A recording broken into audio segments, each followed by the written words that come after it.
Hi, I know I haven't done one of these in a while, but it felt worth doing today. Here's why. Cold is coming. It's amazing that I have to even say that. But cold weather moved in. It was 18 degrees this morning. It had only raised to 19 when I dropped my kids off from school. And it's not a whole lot warmer now, which is why I'm procrastinating instead of, working. It's just too cold. But I am inside a warm house, and so many others are not and will not be tonight. One of the more powerful remarks that I can make when someone says to me, well, the unhoused have plenty of resources. I mean, there are so many shelters and all these hotels.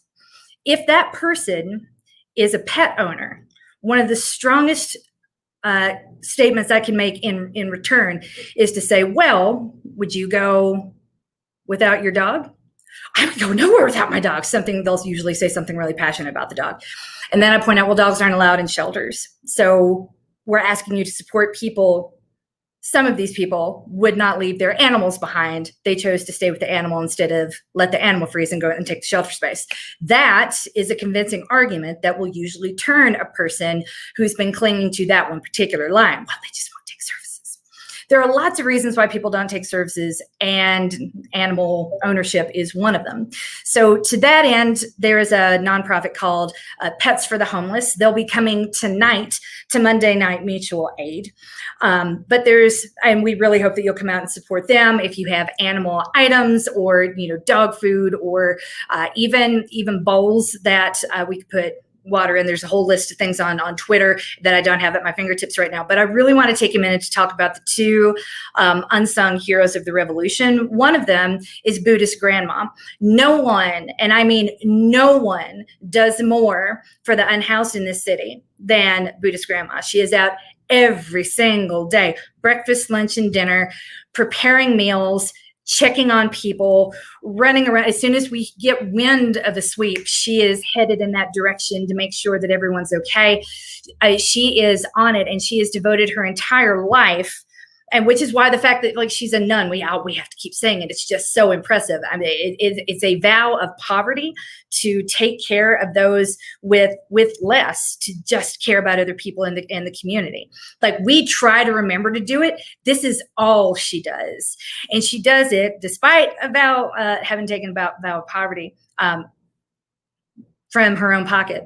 She'll take small jobs and odd jobs to have the money required to purchase things like sleeping bags at the Goodwill, or the meat that she'll use to make a chili on really cold Friday nights. So one of the things that I would, if I have any influence, if you listen to me at all, I would beg you, please, if you could make a small, and I know we're all stretched right now. I do. My husband's had several conversations with me about the amount of money we've given away, but I say that even a small amount, like $3, can make a huge difference, because that's exactly how much she paid for a sleeping bag the other day at the Goodwill, $3.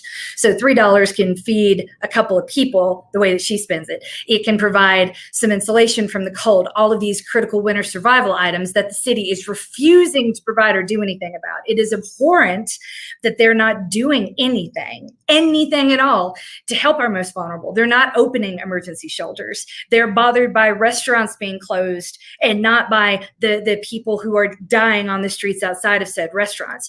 I get that city council's boring. You might never watch my live streams when I'm there cursing at them, and I get that. But if we have to engage somehow, one of the most powerful things you could do when the weather gets better, I'm going to be out there actually streaming and projecting the city council meetings outside, and we're going to hopefully turn Monday Night Mutual Aid into a block party. Really want to get the unhoused unified as a voting block. Want to get people who care about this to start showing up, because city council thinks they want to stay on Zoom forever so they don't have to see us or hear us. And if they're not at the building, they can't see what we're doing outside. So I'm begging you, if you can come and show up in some way, tag your reps on social media, take pictures of this event, take pictures of Buddhist Grandma doing the work that they ought to be doing, the work that your tax dollars have already paid for. The fact that you are being asked to give more in the middle of a pandemic is ridiculous, because you give plenty in taxes and they give it all to the police. and very, very, very little. What they give to the unhoused compared to the police budget is just, it's inane. It's inane and it's insane. So with that, I'm going to beg you one, please give something. I'm going to pay. I just pasted Buddhist Grandma's Venmo on my Twitter account. If you can show up and help her serve even for an hour on Monday nights, that would be amazing. If you can help with meal prep in some way. Walla Moms, we really need more volunteers to come make Monday night mutual aid last. Women of the Revolution have been amazing about showing up. We've got several groups that all show up and give aid. And then we try to, make it a little bit educational too. Last week, we had Capitol Hill protest medics telling us how to recognize frostbite and deliver emergency first aid to someone who might need it. Tonight, we've got Pets of the Homeless that are going to be taking care of and treating animals of the unhoused. So anything you can do to support, you'd be surprised how little it takes to support. We're just going to ask you to do it. I'm through begging people to come to Monday night with me inside the building, begging for long-term change while Buddhist Grandma does the immediate stuff, really helping people in need while I yell about money and advocate for the long-term changes I want to see in this city. I get that one is a little more fun, and that's not the lane that I'm in. But if you don't want to be in my lane, cool, please, I'm begging you, give something to Buddhist Grandma so that she can continue to do the work that she does. I have no idea how, despite the vow of poverty and not having a job, she's able to provide all that she provides. I'm kind of in all of it. So I promise you, your money couldn't possibly be used more wisely than donating a little bit to her. And I'm going to beg you to do that so that we can help get our most vulnerable prepared before this cold snap that set in this morning gets much worse. I will probably not be downtown this week or next because we got a little family situation that I got a mom with both hands. Everything I'm doing here falls apart if my kids don't have their mom and don't feel seen, valued, or loved. So I have to do that. I will be live streaming and be as present as I can possibly be while they need me to. And if they do happen to move these meetings and public comment earlier in the day, that actually works for me. So they're not going to hide. They're not going to hide from you. I'm not going to allow it. But just because I'm less visible or not present downtown does not mean I'm less engaged or I care less. It just means it's different allocation of my time.